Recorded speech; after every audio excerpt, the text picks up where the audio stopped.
Is AI about to ruin wholesaling real estate investing?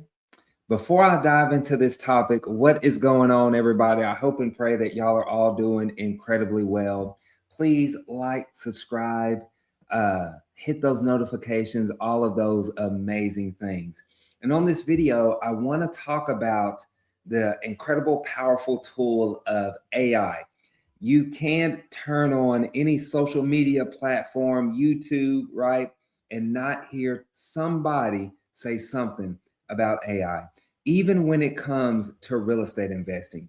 But here's the thing, if you're not careful, it can actually ruin your wholesaling deals, all right? Real estate investing specifically is a relationship-based business, right?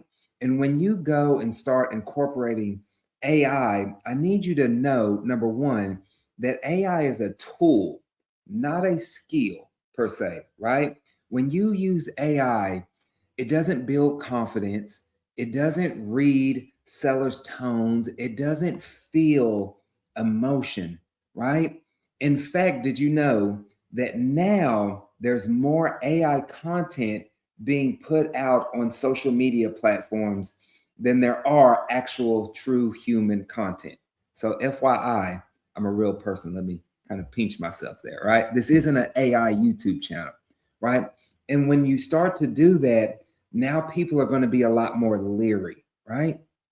I don't know about y'all, but I'm already kind of tired of seeing some of the AI videos. Like, it's kind of getting outrageous at some point. Like, it's bananas. Your sellers are feeling the same way, right? So they need to know, number two, that you're a real person, right? So you don't want to hide behind AI. You don't want AI to be a crutch, all right? You want to be able to leverage it and use it, right? But still making sure that you're getting on the phones with sellers, that you're actually having quality conversations.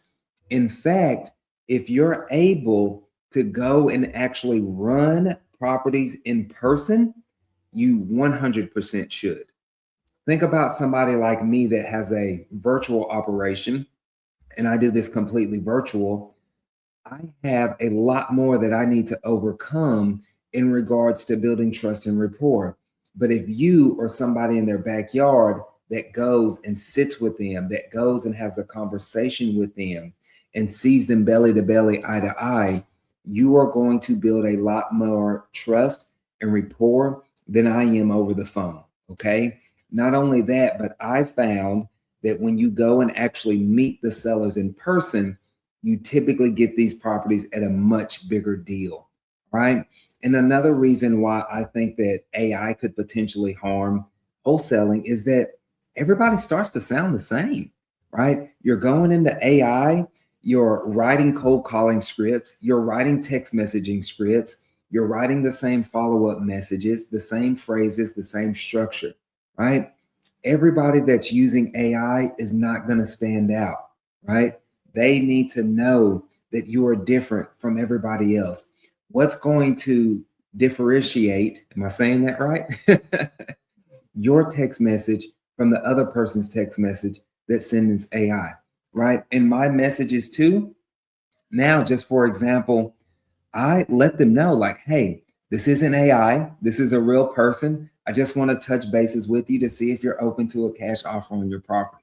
You'll be surprised the response that we're starting to get just from doing things like that. So just be mindful as everybody's trying to sell you these incredible AI platforms, and you're going to Chat and Perplexity and all of the other AI platforms that they're out there. Just be careful to where you don't end up sounding like everybody else and it ends up doing you more harm than good, okay?